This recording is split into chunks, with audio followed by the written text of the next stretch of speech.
Hello नमस्कार everyone, कैसे हैं आप लोग। तो दोस्तों आप सभी का एक बार फिर से मोस्ट वेलकम है आपके अपने यूट्यूब चैनल साइंस मटेरियल में। तो दोस्तों जैसा कि हम लोग 12th क्लास केमिस्ट्री में ऑर्गेनिक की शुरुआत कर चुके हैं और इसमें हम लोग जो पढ़ाई कर रहे थे पिछले लेक्चर में वो हमारा एल्कोहल फिनोल और ईथर सब्जेक्ट से था। एल्कोहल फिनोल और ईथर में हमने बारी बारी से सबका एक लेक्चर जो है कंप्लीट करते हुए आगे बढ़ रहे थे। जैसे कि पहले लेक्चर में हम लोग सिर्फ परिचय किए थे एल्कोहल फिनोल ईथर के बारे में। फिर हमने अल्कोहल से संबंधित सारे टॉपिक्स को के बारे में देखे थे। अल्कोहल का नामकरण, यूपक नामकरण, उसकी जो वर्णन होती है, उसका विचलन होता है, भौतिक गुण और कितनी अभिक्रियाएं अल्कोहल कर सकता है, सब चीज जो है एक ही आपका रेंज में मतलब एक ही लगातार देख लिए थे। उसके बाद हमारा जो सेकंड लेक्चर आने की जो उसके बाद टॉपिक था हमारा फिनॉल के बारे में था और हमने कहा था कि फिनॉल के टॉपिक खत्म करने के बाद हम लोग ईथर का टॉपिक शुरू करेंगे। तो जैसा कि हमारा फिनॉल खत्म हो गया था और आप देख सकते हैं फिनॉल की दो अभिक्रियाएं हमारी रह गई थी। अगर आपने पिछले लेक्चर को देखा होगा तो आपको पता चल गया होगा। फिनॉल की रासायनिक अभिक्रिया हमने दो, जो कि बहुत बहुत इंपॉर्टेंट और मुख्य है, ये आपकी एग्जाम की दृष्टि से बहुत इंपॉर्टेंट है। ठीक है, कोल्बी अभिक्रिया और रीमैन अभिक्रिया कौन नहीं जानता है, ठीक ना। ये तो भाई अपने फिनॉल की अभिक्रिया के बादशाह माने जाते हैं। ठीक है, इससे पहले हम लोग इसके और भी 3 अभिक्रियाएं देखे थे। नाइट्रिक अम्ल के साथ नाइट्रेशन और सल्फ्यूरिक अम्ल के साथ अभिक्रिया हुआ था तो सल्फोनेशन, ऑक्सीजन नवकरण, सब चीज देखे थे। बस 2 रह गया था तो मैंने कहा था कि इसको हम लोग इस 4 नंबर है 5। ठीक है, ये आपका इससे पहले हम 3 देख चुके थे और ये हमारा 4 नंबर है और ये हमारा 5वां रिएक्शन है फिनॉल की। ठीक है, और जब से फिनॉल खत्म हो जाएगा तो फिर हमारा जो है टॉपिक आप देख सकते हो ईथर लिखा हुआ लास्ट में। तो हम लोग ईथर शुरू करेंगे। ईथर के वर्गीकरण, नामकरण, ईथर की संरचना, ईथर की विचलन, गुण, उपयोग, सब चीज ईथर से संबंधित आपका सब चीज मिलेगा। ठीक है, सबसे पहले तो ईथर का जो नामकरण जो होता है ये बहुत मायने रखता है। इसका वर्गीकरण नामकरण में क्या फर्क है, वर्गीकरण किस आधार पर किया जाता है, नामकरण कैसे किया जाता है, तो आप लोगों को बहुत ही अच्छे से समझ में आ जाएगा। और इस वीडियो को आप देखते हैं तो और इन तक बने रहिए हमारे साथ, क्योंकि इसमें आपको पूरा ईथर का कॉन्सेप्ट क्लियर हो जाएगा। ठीक है, और आप लोग नए हैं तो सब्सक्राइब कीजिएगा और वीडियो को लाइक करना न भूलिएगा और दोस्तों को शेयर जरूर कर दीजिएगा। ठीक है, इसी शुभकामना के साथ हम लोग आगे बढ़ते हैं, अपने लेक्चर को आगे बढ़ाते हैं। जैसे कि हमारा जो 2 रिएक्शन रह गया था तो उस पर एक बार नजर डाल लेते हैं कि ये रिएक्शन क्या है। और चूंकि ये फिनॉल की रिएक्शन है और ये फिनॉल में क्या है कि कोल्बे अभिक्रिया, जो कि बहुत मुख्य है। कोल्बे अभिक्रिया में आप देख सकते हो जैसे कि एक नोट्स ही है, अगर आपने पहले भी देखा होगा तो उससे अटैच हो जाएगा तो नोट्स कंप्लीट हो जाएगा। फिनॉल NaOH में घुलकर, इसको रीड कर लेते हैं। फिनॉल क्या करता है, NaOH में घुलकर सोडियम फिनोलेट प्रदान करता है। बिल्कुल सही बात है, फिनॉल की अभिक्रिया अगर हम NaOH से साथ कराते हैं तो क्या बनता है आपका बताइए, सोडियम फिनोलेट बनता है। चलिए यहाँ तक हो गया। उसके बाद देखिए यहाँ पे -H2 का मतलब है, इस अभिक्रिया को समझिए, यहाँ पे लिखा हुआ है H और यहाँ से OH हटेगा, क्या हो जाएगा आपका H2O बन जाएगा। ठीक है, और NaO यहाँ पे जुड़ जाएगा, इसी को बोलते हैं सोडियम फिनोलेट। पढ़ते चलिए, समझते चलिए। फिनॉल NaOH, ठीक है, फिनॉल NaOH में घुलकर, फिनॉल जो है NaOH में घुल जा रहा है और घुल कर क्या बना रहा है, सोडियम फिनोलेट, यानी कि जैसा कि आप देख सकते हैं ये आपका सोडियम फिनोलेट है। रिंग पे NaOH क्या है आपका सोडियम फिनोलेट है। ठीक है, प्रदान करता है। फिर क्या करना है कि इसमें CO2, इसमें CO2 प्रवाहित करने पर सैलिसाइक्लिक एसिड का सोडियम लवण बनता है। ठीक है, अगर CO2 प्रवाहित कर देते हैं तो आपका सोडियम लवण बनेगा। वो अभी के बीच के पोर्शन में दिखाई नहीं गया, अभी बताया जा रहा है कि अगर CO2 प्रवाहित करते हैं तो सैलिसाइक्लिक एसिड का सोडियम लवण बनता है।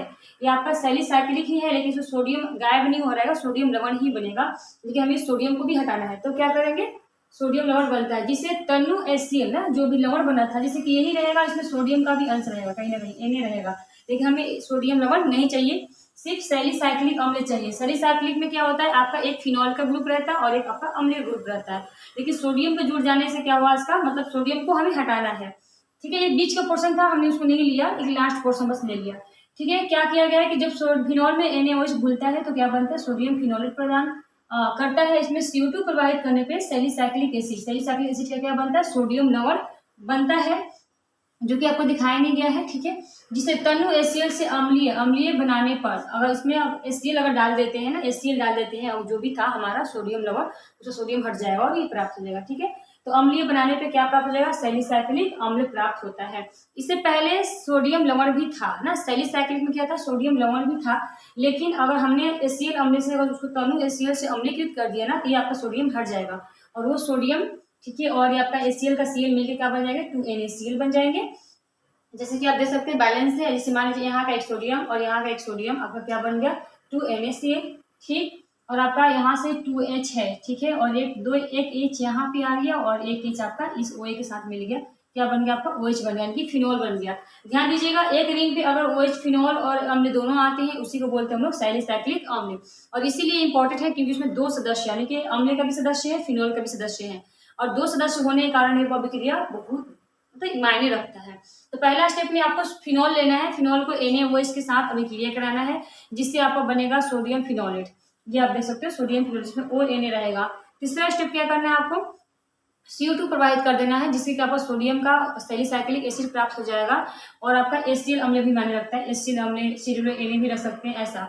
उसके बाद आपको बस लास्ट में पोर्शन याद कर लेना है कि एक रिंग पे फिनोल और अम्ल दोनों ऐड कर देना है। अगर आप फिनोल और अम्ल दोनों ऐड कर रहे हैं तो आपने सैलिसाइक्लिक अम्ल बना दिया। ध्यान रखिएगा, ये अलग से भी आ सकते हैं कि सैलिसाइक्लिक अम्ल की सूत्र लिखे या संरचना लिखे, ये अलग से भी आ सकते हैं, ठीक है। और आपका रीमैन टीमैन अभिक्रिया क्या कहता है, देखिए रीमैन टीमैन अभिक्रिया कह रहा है कि जो फिनोल, चूंकि ये सारी अभिक्रिया दोनों फिनोल की ही थी इसलिए फिनोल की अभिक्रिया करा रहे हैं, अभी इथर हमने शुरू नहीं किया, ठीक है। फिनोल को क्लोरोफॉर्म, क्लोरोफॉर्म का मतलब होता है CH हमने पहले आपको बता चुके हैं ना इस बारे में। क्लोरोफॉर्म क्या होता है, ठीक है। क्लोरोफॉर्म जिसको बोलते हैं CHCl3, अगर आयोडोफॉर्म होता तो CH यहाँ पे I3 होता है, लेकिन ये क्लोरोफॉर्म है, क्लोरोफॉर्म CHCl3। और एक और नाम इसका क्या है आप लोग बताइए, इसको कमेंट में अगर याद है तो बताइएगा कि CHCl3 का एक और नाम क्या है, ठीक है ना। जैसे होता है डाइक्लोरोमीथेन, ट्राइक्लोरोमीथेन, टेट्राक्लोरोमीथेन, वैसे आधार पर इसका एक और नाम होगा, आप बताइएगा। तो क्लोरोफॉर्म CHCl3 तथा NaOH की उपस्थिति में गर्म करने पर, ठीक है, फिनोल की अभिक्रिया किसे कराना है, क्लोरोफॉर्म के साथ करानी है, और NaOH की उपस्थिति में गर्म करने पर क्या बनता है, सैलिसाइक्लिक एल्डिहाइड बनता है, जैसे कि आप रिएक्शन देख सकते हो। इस वाले में फिनोल के साथ अम्ल जोड़ना था, इस वाले में फिनोल के साथ क्या जोड़ना है, एल्डिहाइड जोड़ देना है, ठीक है। अम्ल वाला और यहाँ पे है एल्डिहाइड वाला। फिनोल में अम्ल रहेगा तो सैलिसाइक्लिक अम्ल, और फिनोल में एल्डिहाइड रहेगा तो सैलिसिलिक एल्डिहाइड रहेगा, ठीक है। जैसे कि आपने फिनोल ले लिया, फिनोल की अभिक्रिया क्लोरोफॉर्म के साथ करा दिया और NaOH के साथ करा दिया, तो आपका क्या बन गया, यहाँ पे बीच का एक पोर्शन बना हुआ है जो कि आधा अधूरा मध्यवर्ती भाग है, इसको और गर्म करते रहेंगे और अम्लीकृत कर देंगे तो हमारा लास्ट का जो है आपका सैलिसिएल्डिहाइड प्राप्त हो जाएगा, ठीक है। ये आपका रीमैन टीमैन अभिक्रिया था, ये आपका कोल्बे अभिक्रिया था। देखने में आपका दोनों मतलब बस लास्ट वाला याद रहेगा आपको कि करना क्या है, तो आप गारंटी के साथ आप लिख पाओगे। पहले वाले में क्या करना है, आपका अम्ल और एल्कोहल फिनोल दोनों रखना है, इसको कोल्बो अभिक्रिया कहते हैं। दूसरे वाले में आपको फिनोल के साथ में एल्डिहाइड भी जोड़ देना है, और एल्डिहाइड जोड़ने के लिए आप क्या करोगे, क्लोरोफॉर्म से अभिक्रिया कर दोगे और आपका NaOH से अभिक्रिया कर दो, ठीक है।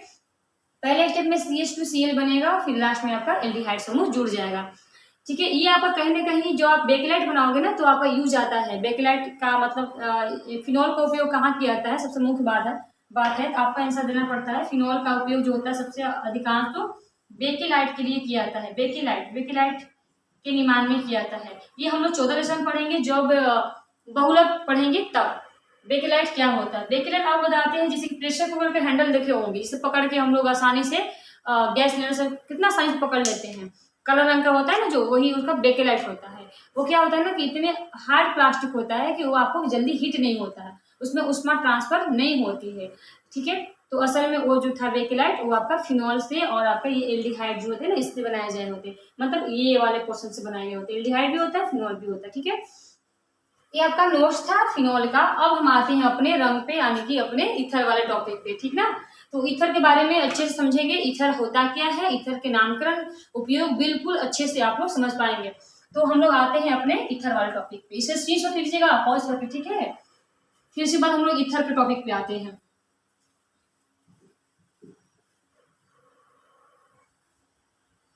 देखिए ईथर तो हालांकि आपको पहले ही पता होगा, एक हम वीडियो लेकर आएंगे लास्ट में, ऑर्गेनिक केमिस्ट्री जब खत्म हो जाएगा तो एक पूरा एनालिसिस वीडियो रहेगा, उसमें क्या रहेगा आपको हम बताएंगे कि नामकरण के लिए एक जिसमें था यूपी का नामकरण कैसे समझ जाएंगे, कैसे करेंगे, या किसी का नाम कैसे करेंगे, उसका मतलब एक बेसिक सा एकदम शुरू से 0 लेवल से लाएंगे आपको समझाने के लिए, ठीक है। हालांकि अभी भी आपको बता देते हैं, 0 लेवल से ही बता रहे हैं कि ईथर के बारे में आप कैसे पकड़ सकते हैं। देखिए सबसे पहले ईथर का वर्गीकरण के बारे में जानते हैं, ठीक है। ईथर का वर्गीकरण के बारे में जानते हैं, जो हमारा ईथर होता है उसका परिचय हो चुका है, ठीक है। तो ईथर को 2 वर्गों में बांटा गया है, कितने वर्गों में बांटा गया आपका, 2 वर्गों में बांटा गया है,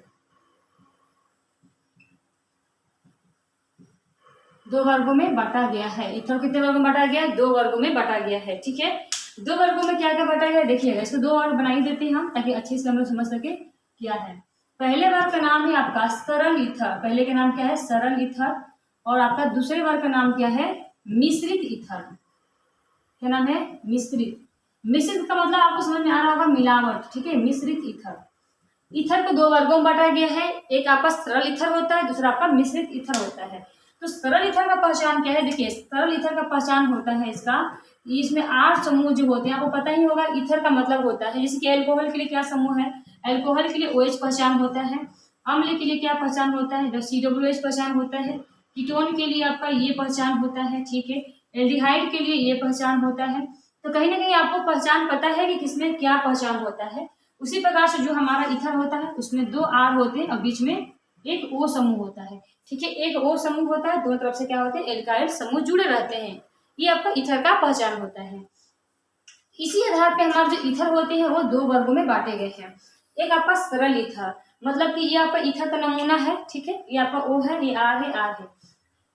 मिश्रित ईथर तब हो जाएगा जब आपका जो R होता है ना दोनों तरफ का चेंज हो जाए, मतलब कि कहने का इसका तात्पर्य है जो आपका ईथर में 2 एल्काइल समूह दिख रहे हैं, अगर आपका एक ही होंगे, जो यहाँ आप R रखोगे, R का मतलब आपको समझ में आता है ना, R का मतलब क्या होता है CnH2n+1, जिनको नहीं पता होगा आप लोग फिर से देख लीजिएगा, R का मतलब क्या होता है CnH2n+1, मतलब कि आपका इसमें R में क्या होते हैं, R में क्या होते हैं आपके कार्बन होते हैं और क्या होते हैं हाइड्रोजन होते हैं।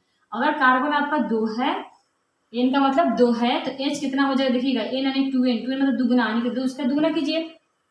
ये मैथ के अनुसार बनाइएगा, बना सकते हैं। अगर ये N है 2N, 2N मतलब 2 गुने 2+1, समझ पा रहे हैं आप। N का मान आपने 2 रखा है, जैसे 2N है, N का मान आपने कितना रख दिया 2 रख दिया, तो कार्बन हाइड्रोजन के बीच ये रिश्ता हो गया। कार्बन अगर N है तो H कितना है 2N+1, यानी दुगुना से 1 ज्यादा। अगर ये 2 है तो इसके दुगुना 4 से 1 ज्यादा, यानी कि ये 5। कार्बन अगर 3 है तो इसके दुगुना से 1 ज्यादा, मतलब 3 दूनी 6, 6 1 7। तो ये ऐसे ऐसे R के मान होते हैं, ठीक है। इधर भी एल्काइल समूह हो सकते हैं, इधर भी एल्काइल समूह होते हैं, लेकिन दोनों सेम रहेंगे, याद रखिएगा। अर्थात ये हुआ कि अगर आप यहाँ पे R का मान रख रहे हैं CH3 रख रहे हैं, तो इधर भी आपको क्या मान रखना पड़ेगा CH3 रखना पड़ेगा, तब इसको बोलेंगे सरल ईथर, समान ईथर, सरल ईथर, ठीक है। अगर आप यहाँ R का मान रख रहे हैं C2 मतलब ये 2 है तो H कितना रहेगा 2 4 5, C2H5 अगर यहाँ रख रहे हैं, यहाँ भी आपका C2H5 रखना पड़ेगा। इसी को हम लोग बोलते हैं सरल ईथर। सरल ईथर में क्या होते हैं दोनों एल्काइल समूह एक होते हैं। ऑब्जेक्टिव क्वेश्चन में आपको आ सकता है पहचानने के लिए, पहचान कीजिए इसमें कौन सा सरल ईथर है। तो आपको ध्यान देना पड़ेगा, इधर R दोनों एक जैसे ही रहेंगे तो आपको समझ जाना है।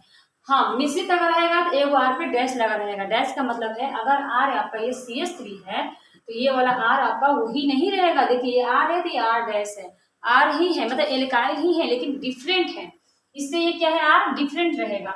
अगर ये CH3 है तो ये आपका क्या हो जाएगा C2H5 हो जाएगा। अगर इस टाइप का आपने R रखा है C2H5, इधर आपको क्या रखना पड़ेगा CH3 रखना पड़ेगा, मतलब डिफरेंट रहना चाहिए, दोनों R एक जैसा नहीं होना चाहिए। अगर आपने दोनों R को एक जैसा रख दिया वो सरल ईथर हो जाएंगे, और आपने अलग अलग R रखा है तो आपका मिश्रित ईथर हो जाएगा, ठीक है।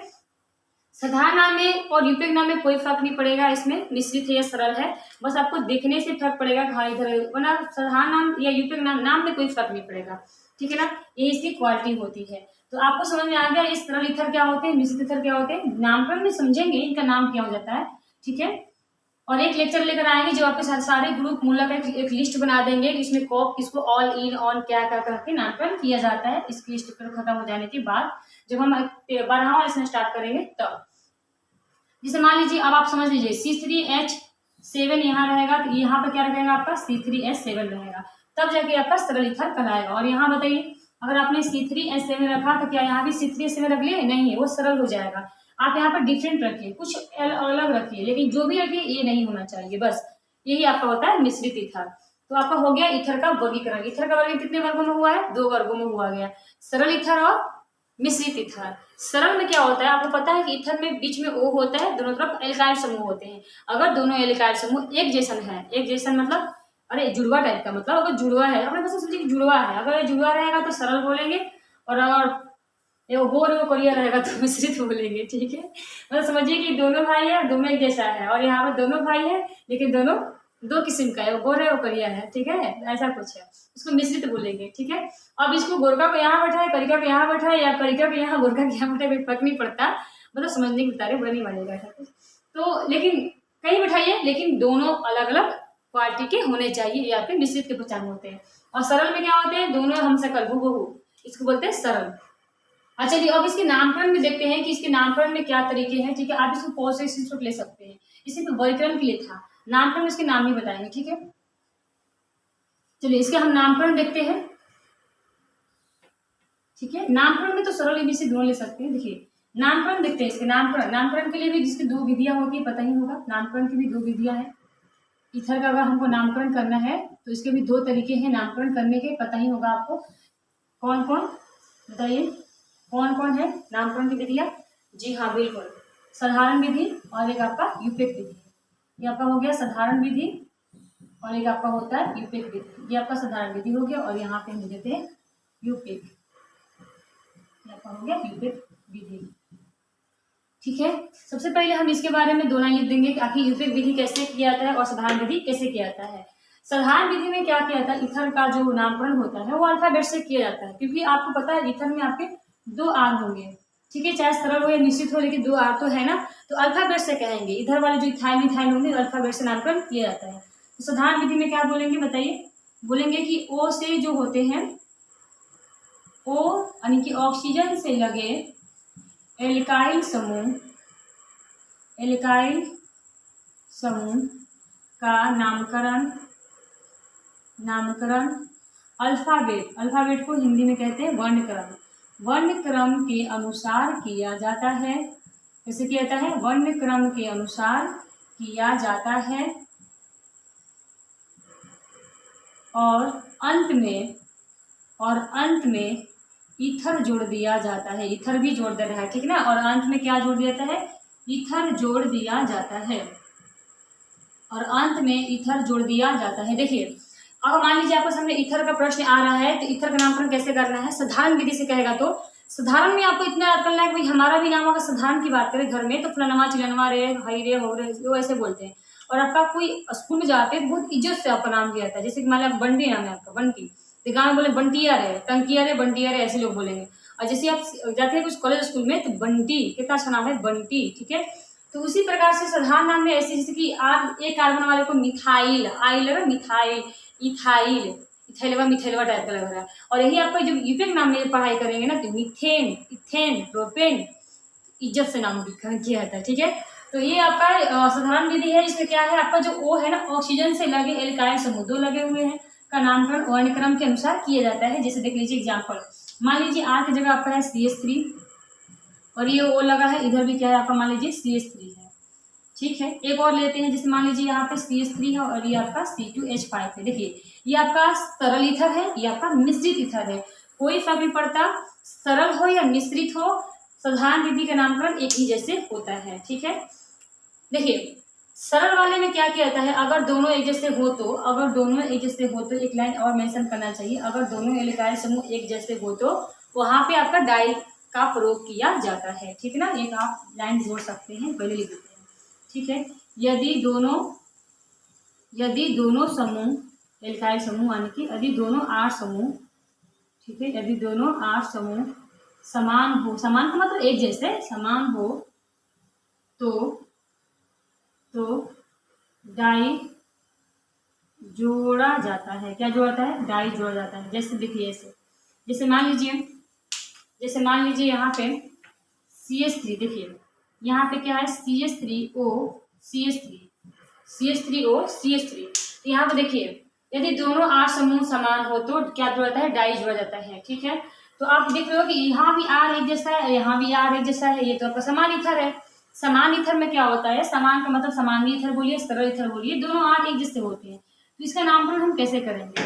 इसके नामकरण के लिए आपको कहा गया है, देखिए कि जो ईथर से जो लगे होते हैं एल्काइल समूह, उसको पता ही होगा, आपको पहले से पता है, कार्बन एक वाले को मिथ से बोलना पड़ता है और कार्बन दो वाले को इथ से बोलना पड़ता है। ये नो डाउट आपको सबको पता होगा। कार्बन 3 को प्रोप से बोला जाता है, ठीक है। ये वन वाले को बोलेंगे मिथाइल, इधर भी क्या है आपका मिथाइल और मिथाइल दोनों एक जैसे हैं। और आर समूह जब समान होते हैं तो क्या लगाएंगे हम? डाई लगा देंगे। मतलब बोल देंगे हम डाई, फिर मिथाइल, लास्ट में क्या लगा देंगे हम, ईथर। क्या लगा देंगे लास्ट में, ईथर, क्योंकि आप पहले वाले में देख सकते हो कि एल्काइल समूह का नामकरण वर्ण क्रम के अनुसार किया जाता है, अगर अलग अलग हो तो, ठीक है, अंत में क्या लगाना होता है, ईथर लगाना होता है। तो आप देख सकते हो ऐसे इसका नामकरण हो गया।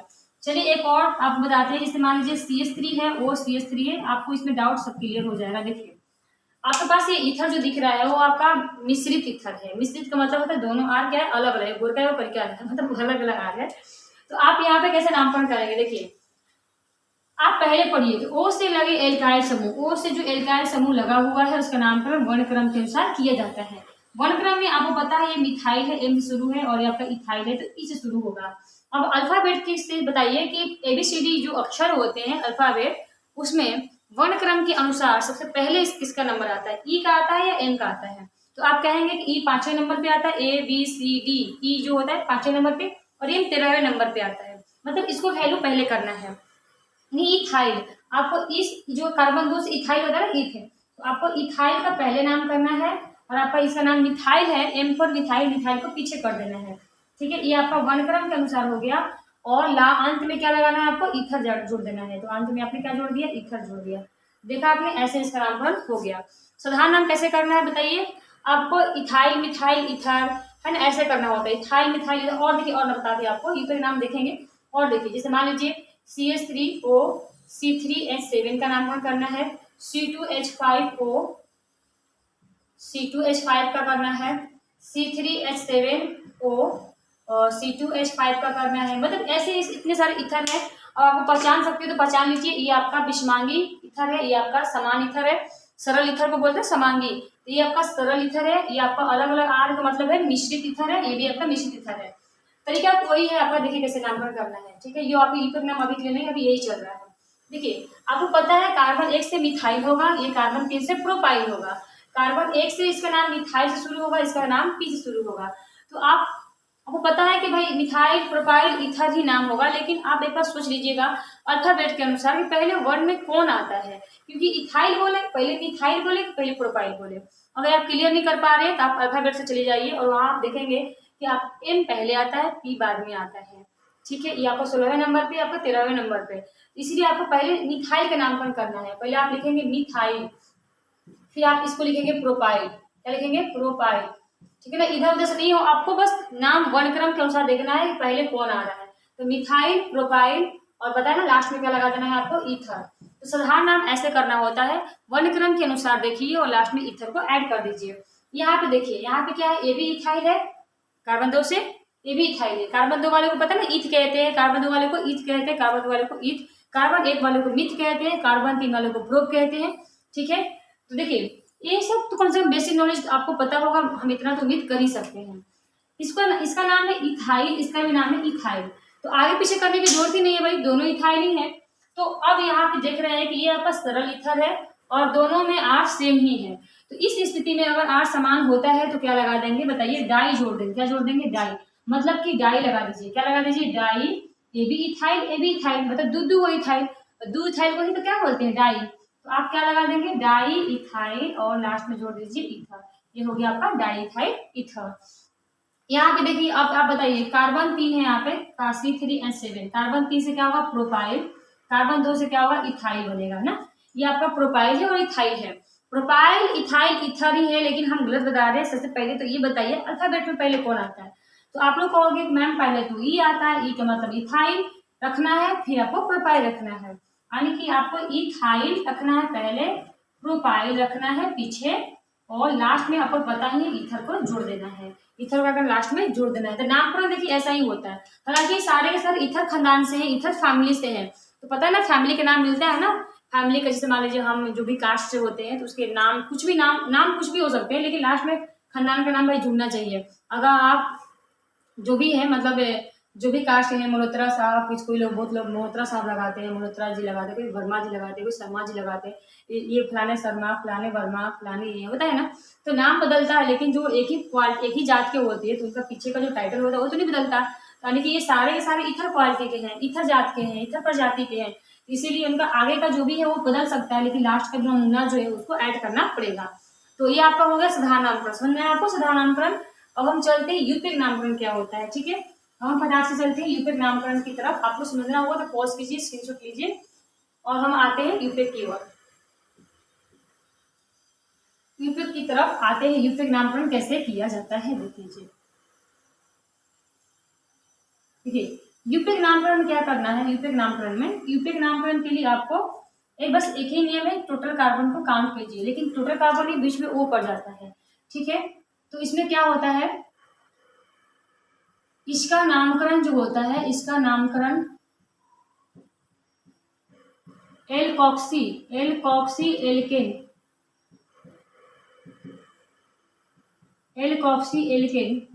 के रूप में किया जाता है। तो किस रूप में किया जाता है, एल्कोक्सी एल्केन के रूप में किया जाता है।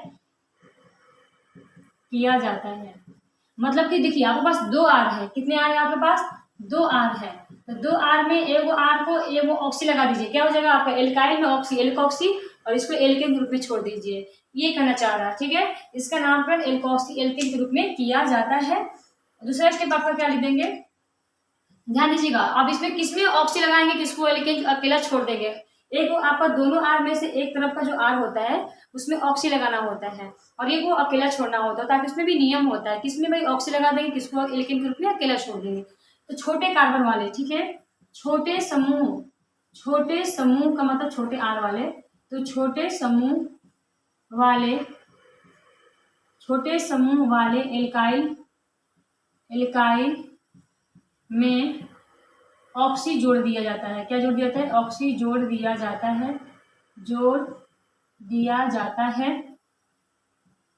जाता है एवं बड़े कार्बन होते हैं ना, बड़े समूह वाले एल्काइल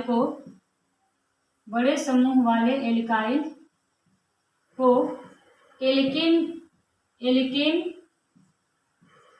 बोलकर नामकरण किया जाता है। एल्कोर बोलकर क्या करते हैं हम लोग, यूपिक नामकरण करेंगे ना, तो नामकरण किया जाता है। देखिए एग्जाम्पल से आप लोग समझिए, बिना एग्जाम्पल के आपका ये समझ में नहीं आएगा। ये तो आपके नोट्स भरने के लिए है, बाकी दिमाग भरने के लिए आप इतना समझिए कैसे किया था। जैसे मान लीजिए आपके पास वही सब है, साधारण डिजिट का नाम जो कर चुके हैं, जैसे कि CH3 और अपने C2H5 का नामकरण कर चुका है, इसको यूपिक में देखेंगे। फिर C3H7 C2H5, ठीक है। इसका नामकरण हो जाने के बाद हम लोग इधर देखेंगे CH3O CH3 C2H5O C2H5, जैसे कि आपने इसको नामकरण पहले ही कर लिया है, ठीक है। C4H9, देखिए इथर है क्योंकि बीच में O समूह है, दोनों तरफ R समूह है, बीच में O समूह है, दोनों तरफ R समूह, सब इथर है। अब आप पहचान सकते तो पहचानिए सरल इथर कौन है और आपका क्या बोलते हैं मिश्रित इथर कौन है। दोनों R अलग अलग है, मिश्रित इथर दोनों R अलग अलग है। यहाँ पे C3 है, यहाँ पे C2 है, मिश्रित इथर, यहाँ भी C3, यहाँ भी CH3, सरल इथर। ये CH2H5 C2H5 दोनों सेम है, सरल इथर, और ये यहाँ पे मिश्रित इथर। वर्गक्रम के अनुसार हो गया। अब देखिए साधारण नाम हम लोग कर चुके हैं। साधारण नाम में क्या था, इधर मिथाइल इधर इथाइल, अल्फाबेट से किए, पहले इथाइल लेना चाहिए, फिर मिथाइल लेना चाहिए, फिर इथर जोड़ना होता है। इथाइल प्रोपाइल इथर नाम हो जाएगा। दोनों मिथाइल है, डाई मिथाइल इथर, दोनों इथाइल है, डाई इथाइल इथर। एक तरफ इथाइल है, एक तरफ ब्यूटाइल है। पहले बी आता है, पहले ई आता है, पहले बी आता है, तो पहले ब्यूटाइल जाएगा, ब्यूटाइल इथाइल, तब इथर जाएगा। ये आपके साधारण नामकरण थे। यूपिक नामकरण में आपको क्या करना है, देखिए यूपिक नामकरण में आपको करना ये है कि जो छोटा वाला कार्बन होगा, ठीक है, पहले तो आपको इसमें इथर लगाना नहीं है, एल्कोक्सी एल्केन के रूप में आपको करना है। मतलब कि छोटे वाले जो कार्बन होगा, यहाँ पे 2 कार्बन, यहाँ पे 1 कार्बन, छोटा वाला कार्बन कौन होगा, ये हो गया। छोटे वाले कार्बन में आपको क्या लगा देना है, ऑक्सी जोड़ देना है, यानी कि ये आपका मीथेन वाला में ऑक्सी लगा दीजिए। कार्बन एक से क्या बनता है, मीथ बनता है, मीथ में लगाइए ऑक्सी, मिथॉक्सी हो जाएगा। क्या हो जाएगा आपका, मिथॉक्सी हो जाएगा। ये हो गया आपका मिथॉक्सी। और आपका जो बड़े समूह वाला है, यानी इससे अपेक्षा ये 2 बड़ा समूह है, उसको एल्केन के रूप में बोलिए, यानी कि कार्बन 2 से क्या हो जाएगा, इथ यानी कि इथेन। तो आपका क्या नाम हो जाएगा इसका, इथेन लगा दीजिए। क्या हो जाएगा आपका, इथेन, मिथॉक्सी इथेन। देखिए एल्कोक्सी एल्केन का हुआ तो नहीं हुआ, यानी कि एल्कोक्सी का मतलब मिथॉक्सी, एल्केन का मतलब इथेन। इस आधार पे आपका यूपिक नामकरण किया था। एक बार फिर से समझा रहे कैसे करते हैं। इन दोनों में से जो छोटा वाला कार्बन कौन सा है, देखिए यहाँ पे 3 कार्बन है, यहाँ पे 2 कार्बन है, तो छोटे वाले कार्बन लगाइए ऑक्सी, कार्बन 2 से आपका बनता है ईथ, ईथ में लगाइए ऑक्सी, इथॉक्सी हो जाएगा। क्या हो जाएगा आपका? इथॉक्सी। ऑक्सी आ गया छोटा वाला कार्बन से। ये बड़ा कार्बन को एल्केन ग्रुप में बोलिए। कार्बन 3 से होता है प्रो, प्रोप को एल्केन ग्रुप में बोलिए प्रोपेन। क्या हो जाएगा आपका? प्रोपेन। ये आपका हो गया प्रोपेन। क्या बन गया आपका? प्रोपेन हो गया। क्या बन गया आपका? प्रोपेन। तो ये आपके नामकरण की विधि है गया, ठीक है। ये आपका क्या हो गया? नामकरण का विधि हो गया। आप बताइए इसका नामकरण कीजिए। C3 और CH3। देखिए साधारण नाम में तो आपने कर दिया था डाइमिथाइल ईथर, लेकिन दोनों तरफ जब CH3 रहता है तो एक किसी में भी छोटा बड़ा दोनों सेम ही है, तो किसी में भी ऑक्सी जोड़ दीजिए, कोई फर्क नहीं पड़ता। तो इसका नाम हो जाएगा मिथॉक्सी, क्योंकि एक मीथेन में ऑक्सी लगा देंगे, क्या हो जाएगा? मिथॉक्सी। ये भी मीथेन, ये भी मीथेन, मीथेन में एगो ऑक्सी लगाइए, मिथॉक्सी एक अकेला छोड़ दीजिए, हो जाएगा मीथेन, ठीक है। ये तो आपको समझ में आएगा। उसी प्रकार से करना है, दोनों आपका इथेन है, दोनों आपका इथेन है, तो किसी में भी ऑक्सी लगा दीजिए, एक में लगा दीजिए, हो जाएगा इथॉक्सी। ये आपका हो गया इथॉक्सी, एक को छोड़ दीजिए अकेला, हो जाएगा इथेन। ये भी कार्बन 2 है तो इथॉक्सी, ये भी कार्बन 2 है तो इथेन। यहाँ देखिए यहाँ पे कार्बन 2 है, यहाँ पे कार्बन 4 है, दोनों में से आपका छोटा कौन है? ये छोटा है, छोटे वाले में ऑक्सी लगाइए, क्या हो जाएगा? इथॉक्सी, क्योंकि दो को ईथ से बोलते हैं ना, पैट्रिक इसका ईथ होता है, कार्बन 4 से ब्यूट होता है, इसको एल्केन में बोल दीजिए, क्या हो जाएगा आपका? ब्यूटेन। ये आपका हो गया इथॉक्सी ब्यूटेन। क्या हो गया आपका? इथॉक्सी ब्यूटेन हो गया, ठीक है। तो ये आपके हो गया ईथर के बारे में, इसका नामकरण, ठीक है। अब हम आते हैं ईथर की संरचना के बारे में। उम्मीद करते हैं आपको अच्छे से नामकरण समझ में आ गया होगा। अगर आपको समझ में आ गया होगा तो आपका एक लिए दो छोटा सा होमवर्क है, आप लोग इसे कमेंट में जरूर बताइएगा इसका नामकरण, इसका नाम क्या हो जाएगा, ठीक है। तो तैयार है आप लोग? चलिए हमने आपको एक होमवर्क दे दिया ताकि आप इसको अच्छे से बता सके। कमेंट में आप जरूर बताइएगा कि इसका नाम क्या होगा, यूपी का नामकरण क्या होगा, ठीक है। आपका पहला नंबर और दूसरा नंबर आप बताओगे C3H7O और C4H9 का यूपी का नाम क्या होगा, ठीक है। आप अपना कमेंट में जरूर बताइएगा, अगर आपको समझ में आया है तो जरूर। चलिए अब हम आते हैं आप लोगों को ईथर के विचलन के बारे में, ईथर का विचलन कैसे होता है, ठीक है। ईथर का विचलन कैसे होता है आते हैं हम लोग। ईथर के विचलन के लिए आपको सबसे पहले देखिए ईथर का संरचना क्या है, संरचना क्या है ईथर की संरचना। सबसे पहले आपको पता है कि ये हमारा R है, ये आपका O है और ये हमारा R है। R की जगह आप CH3 रखते हैं, CH3 आप पता है वहाँ C रहेगा, ये आपका H रहेगा, ये आपका H रहेगा, ये आपका H रहेगा, ये O है, ये C है, ये आपका H है, ऐसे, ठीक है। सबको पता है कि जो कार्बन होता है वो आपके कौन से बॉन्ड से जुड़ा होता है, मतलब कि कितने sp3 प्रसंकरण बनाता है।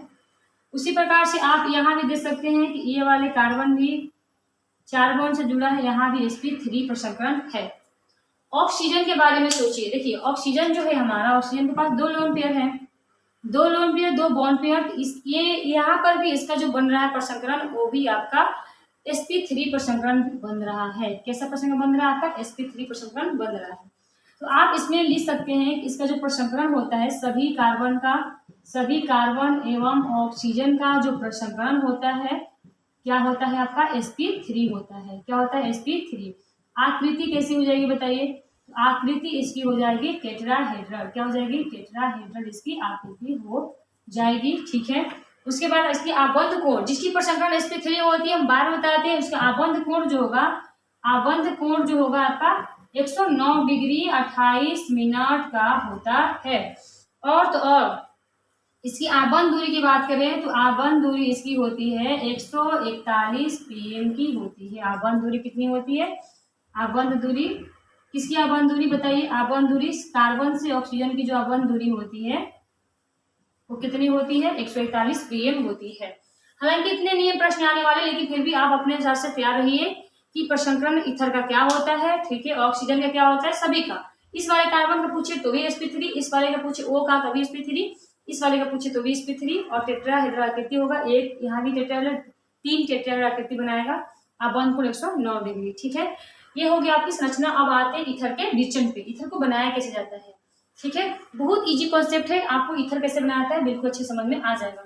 चलिएगा आज ईथर को हम खत्म कर लेते हैं कि ईथर का जो भी कॉन्सेप्ट होता है, क्योंकि हम लोग बहुत खत्म ये इसमें कुछ नहीं है ना, बहुत आसानी से खत्म हो जाएगा। देखिए ईथर का विचलन, ईथर का विचलन मतलब बनाने की विधि। तो जो आपका ईथर होता है वो एल्कोहल के निर्जलीकरण से बनाया जाता है। किसके निर्जलीकरण से? एल्कोहल के निर्जलीकरण से बनाया जाता है, ठीक है। लिख देते हैं अल्कोहल के निर्जलीकरण से ईथर प्राप्त किया जाता है, ईथर प्राप्त किया जाता है। अब देखिए, ईथर अल्कोहल से क्या बनाया जा रहा है, आपका ईथर बनाया जा रहा है, ये आपको कॉन्सेप्ट हो गया। बाकी आपको कौन सा ईथर चाहिए उस हिसाब से आप अल्कोहल बदलते रहिएगा, और इसे कितने सारे प्रश्न बन सकते हैं आपको हम बता रहे हैं। इतना छोटा सा है, अल्कोहल के निर्जलीकरण कीजिए, ईथर बन जाएगा। ठीक है, जैसे मान लीजिए आपको बनाना क्या है, आपको बनाना है इथॉक्सी इथेन बनाना है। इथॉक्सी इथेन बनाने के लिए आपको करना क्या है, आपको अल्कोहल ले लेना है। कौन सा, इथर वाला, इथेन वाला C2H5OH, ये आपका हो गया अल्कोहल। क्या हो गया बताइए, आपका ये अल्कोहल हो गया। क्या हो गया, अल्कोहल। अब इस अल्कोहल, इसमें ना अम्ल की भी मात्रा होती है, आप बिना H2SO4 की उपस्थिति में नहीं कर सकते, और यहाँ पर कहीं ना कहीं तापमान की भी जरूरत पड़ती है 410 केल्विन के आसपास। तो इथेनॉल जो होता है अल्कोहल है, ठीक है। तो अल्कोहल, इसको करना क्या है आपको बताइए, निर्जलीकरण करना है। करना क्या है आपको, निर्जलीकरण। निर्जलीकरण का मतलब होता है उसमें से आपको जल की जो बूंदे होती है उसको बाहर निकलना है, यानी कि H2O को माइनस करना है। C2H5OH, तो आप खुद देखो, आपके पास C2H5 का मतलब है आपके पास C2H5 दो है, C2H5 एक और C2H5 एक और है। ठीक है, ऐसा समझिए आप। ईथर का मतलब होता है एक तरफ C2H5 एक और रहेगा, फिर C2H5 रहेगा। आपके पास क्या बच रहा है, देखो ये बच रहा है जो कि H2O कहलाएगा। H2O निकाल दीजिए, और H2O निकालने का मतलब निर्जलीकरण कर दीजिए। आपके पास क्या बच जाएगा, बताओ क्या बच गया, C2H5 एक O, और इधर भी क्या लिख देंगे, C2H5।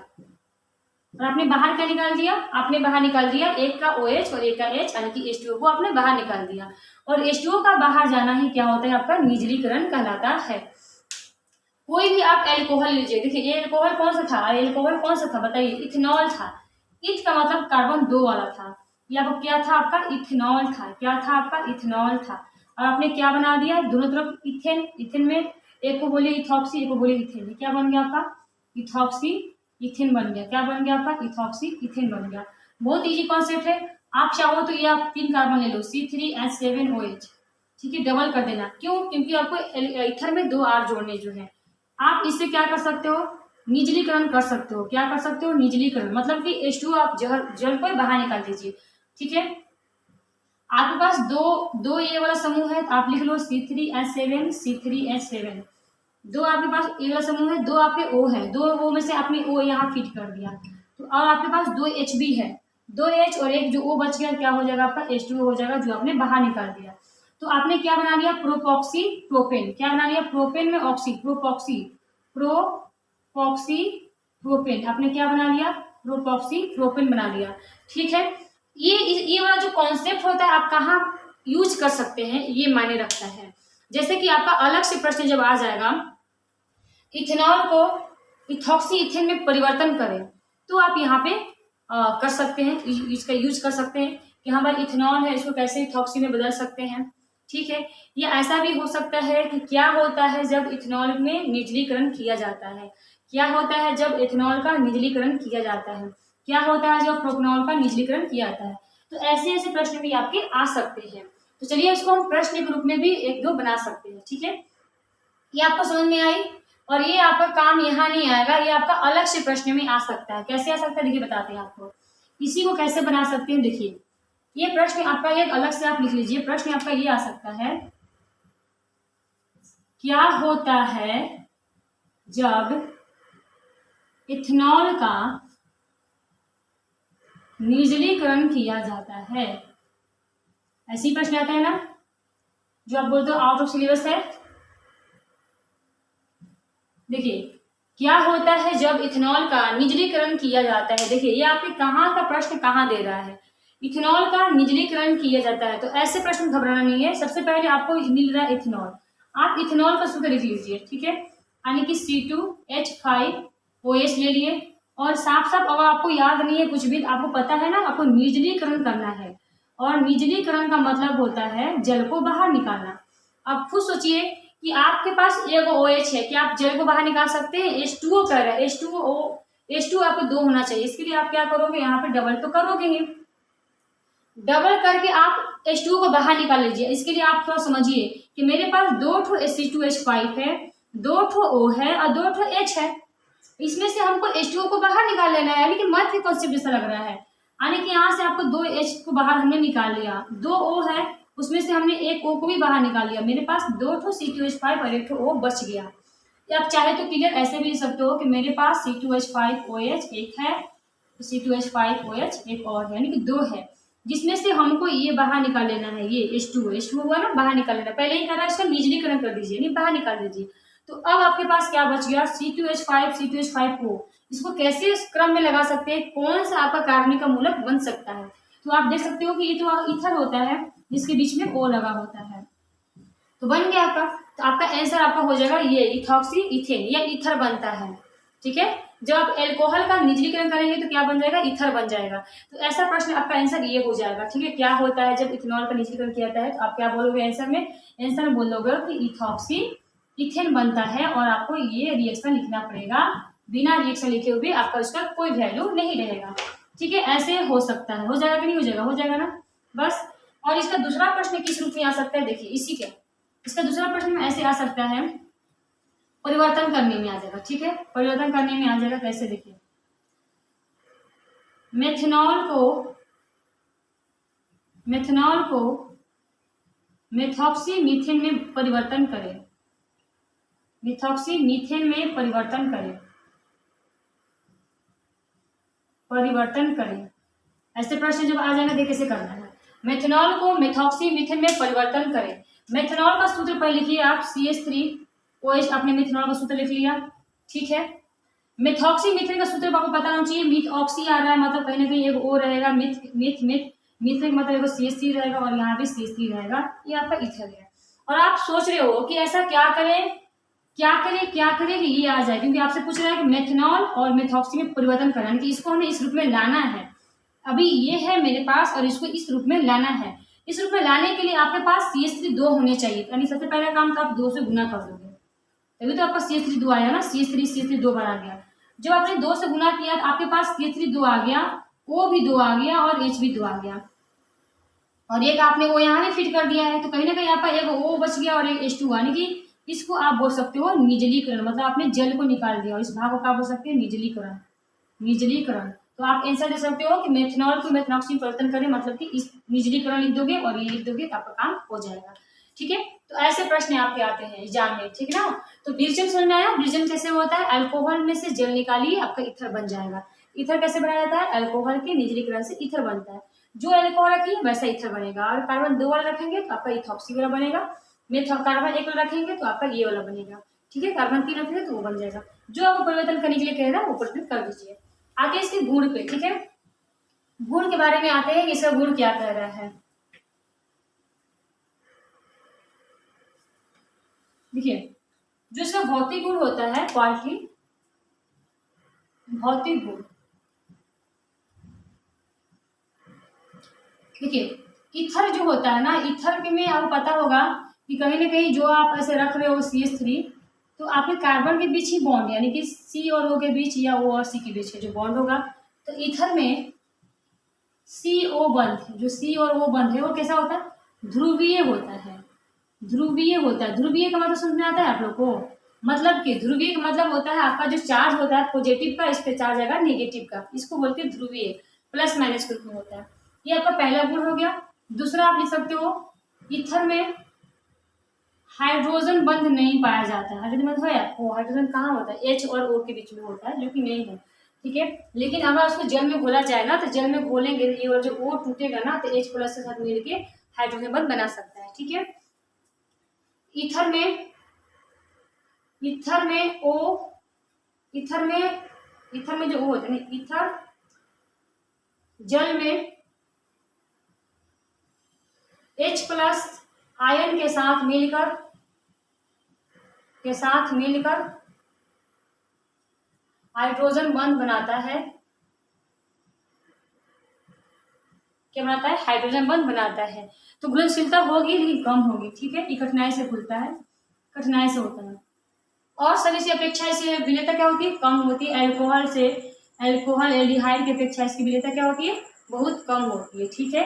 अल्कोहल एल्डिहाइड की अपेक्षा इसकी क्रियता कम होती है। आर का साइज बढ़ने से आर का साइज बढ़ने से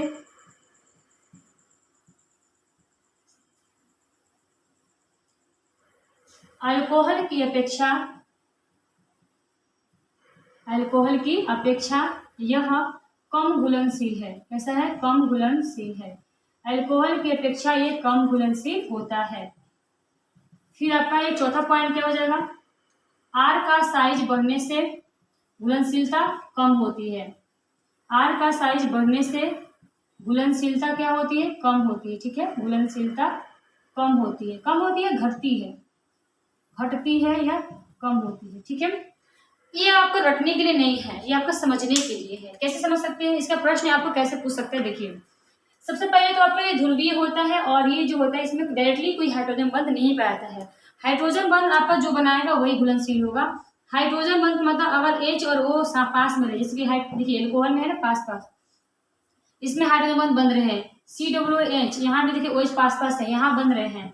इस वाले में देखिए, इस वाले में नहीं बन रहे हैं क्योंकि इस वाले में कार्बन और C के बीच का बॉन्ड है, ठीक है ना। तो ये ध्यान देना होता है। एल्डिहाइड में नहीं बन रहा है। ईथर में कहाँ से बनेगा? ईथर में C और O के बीच का बॉन्ड है, तो कहाँ से बनेगा? नहीं बनेगा, ठीक है। तो जिसके पास OH रहते हैं पास में ना, वही आपका हाइड्रोजन बंध बनाता है, वो जल में घुलनशील होता है। लेकिन आपको पता है कि ईथर के पास O है, मानते हैं ईथर के पास आपका O है, ये जब इसका जल में जब डालेंगे ना तो ये O अलग हो जाएगा, ये O अलग हो जाएगा और ये जल में H+ मिल जाएगा, तो अब जाकर OH के बीच हाइड्रोजन बंध बनेगा और तब वो घुल पाएगा। ऐसे घुलनशील वो नहीं होता है, ठीक है। ये ध्यान दीजिएगा। तो क्या होता है? H+ आयन के साथ मिलकर हाइड्रोजन बंध बनाता है, लेकिन अल्कोहल की अपेक्षा ये कम घुलनशील होता है। क्यों वो कम? ये प्रश्न आपका आ सकता है, क्यों घुलता है? ये प्रश्न आ सकता है कि जो ईथर होता है, ऐसा प्रश्न आ सकता है, ईथर अल्कोहल की अपेक्षा, चलिए ऐसे, अल्कोहल की अपेक्षा ईथर जल में कम घुलनशील है, क्यों? घुलनशील है क्यों? इस प्रश्न को आपके सामने ऐसे प्रेजेंट कर दिया जाता है, बताइए।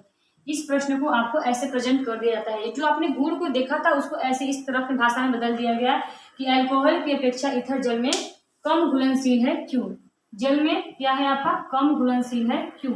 कम घुलनशील है क्यों? आपने भी लाइन में भी कहा था अल्कोहल की अपेक्षा यह कम घुलनशील होता है, क्यों?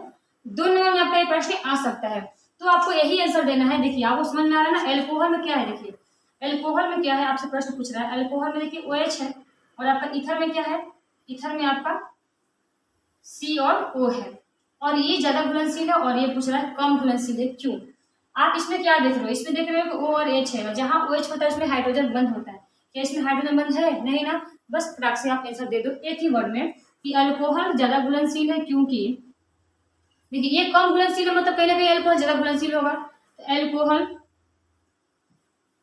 अल्कोहल ईथर से ज्यादा घुलनशील है, क्योंकि ज्यादा घुलनशील है, क्योंकि इसमें डैश OH समूह पाया जाता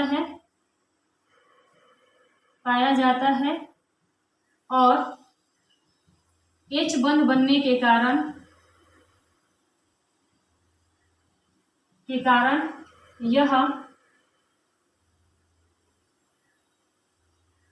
पाया जाता है और H बंध बनने के कारण यह ज्यादा घुलनशील है, इससे ईथर से।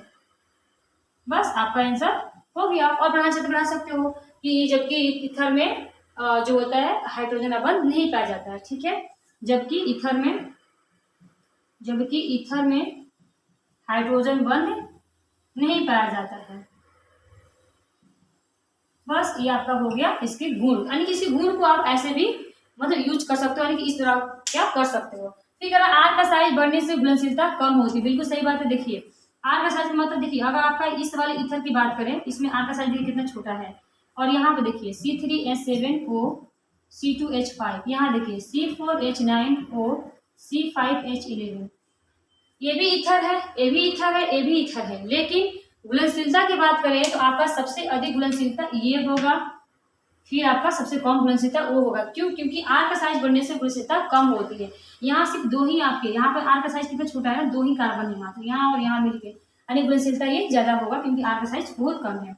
R का साइज 3 है और 2 है, मिला के 5 ही R है, मतलब कार्बन है, यानी घुलनशीलता कहीं ना कहीं इससे कम होगी और सबसे कम होगी आपकी इसकी घुलनशीलता। ठीक है, तो ऐसे प्रश्न आपके आ भी सकते हैं क्रम बढ़ाने के लिए कि निम्नलिखित का सही क्रम बताइए घुलनशीलता के आधार पर।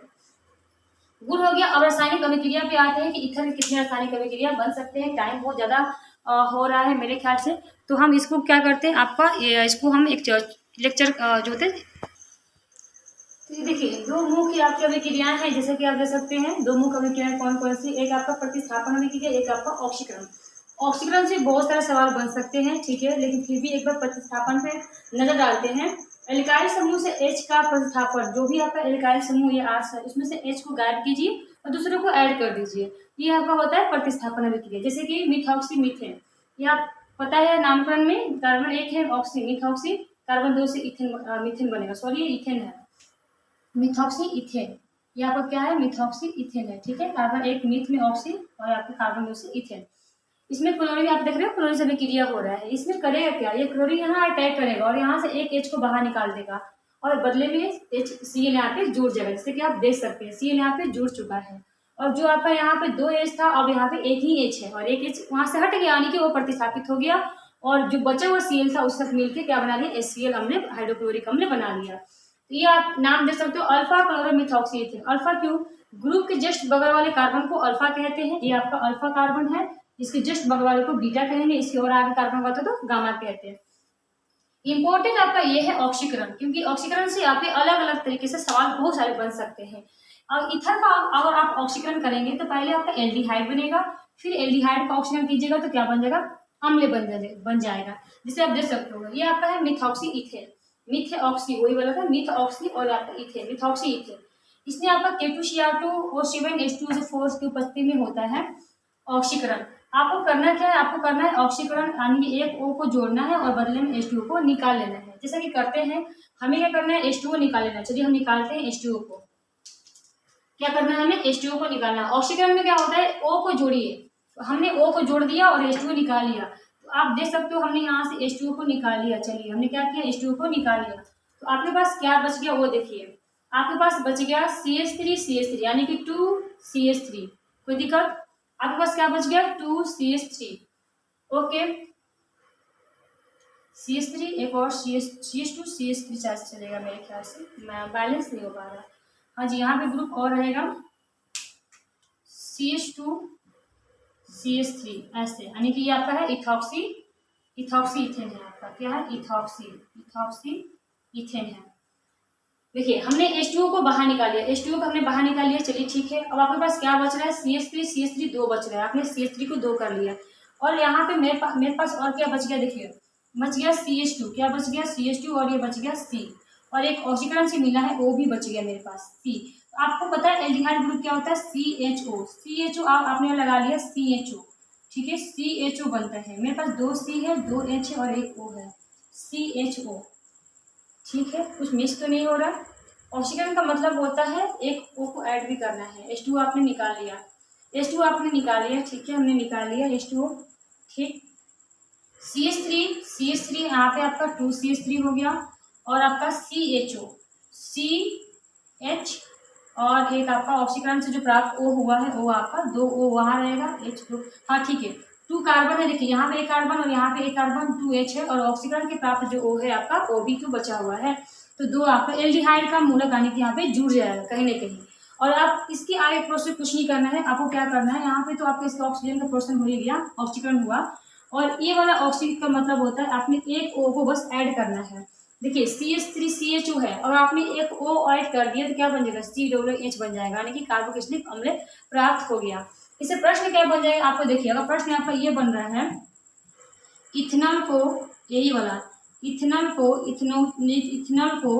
इथेनोइक में बदले, इथेनॉल को किसमें बदले, इथेनोइक में बदले, तो आप कैसे करेंगे, देखिए आपको करना क्या है, बस आपको दोनों का सूत्र लिख लेना है, फिर सोचना है कि करना क्या है।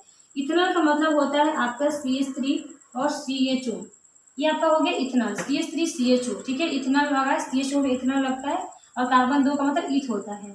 आपको बदल देना है किसमें, इथेनोइक में। इथेनोइक का मतलब टोटल मिलाकर 2 कार्बन होने चाहिए।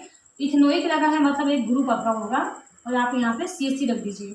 इस दोनों को चेंज करना है। आप फर्क दीजिए, फर्क क्या है, फर्क आपका सिर्फ आप देखोगे एक O का है, तो मतलब कि आपको कर देना है ऑक्सीकरण। तो यहीं से आपका एक अलग प्रश्न भी बन जाता है, इथेनॉल को इथेनोइक में बदले। या प्रश्न ये भी हो सकता है कि क्या होता है जब इथेनॉल का ऑक्सीकरण किया जाता है। ठीक है, क्या होता है जब इथेनॉल का ऑक्सीकरण किया जाता है, तो आप खुद सोचिएगा, इथेनॉल शुद्ध लिखिएगा, एक O ऐड कीजिएगा, सोचिए क्या बनेगा, तो आपका ऐसा प्रश्न हो जाएंगे। तो ये आपका ईथर का पूरा कॉन्सेप्ट हो गया क्लियर। मिलेंगे हम लोग नेक्स्ट लेक्चर में, जो पढ़ेंगे एल्डिहाइड, कीटोन और कार्बोक्सिलिक अम्ल। उसका फर्स्ट लेक्चर बहुत इंपॉर्टेंट है, क्योंकि उसमें हम लोग बहुत अच्छे से मूलक के परिचय कर लेंगे, और उसके बाद हम लोग बेसिक से सीखेंगे कि किसमें क्या ऐड करना होता है। नामकरण भी बहुत अच्छे से सिखा देंगे, ठीक है एकदम, क्योंकि वो लास्ट चैप्टर है, इसके बाद एमिन रह जाएगा हमारा। ठीक है, वो आपका 12 लेसन मिलेंगे। तो चलिए, ये आपका ईथर का कॉन्सेप्ट क्लियर हो गया। उम्मीद करती हूँ आपको बहुत अच्छा लगा होगा, तो आप लाइक जरूर कर दीजिएगा और शेयर भी कर दीजिएगा। ठीक है, मिलते हैं नेक्स्ट लेक्चर में, तब तक बाय। पढ़ाई करते रहिए, मस्त रहिए। ओके।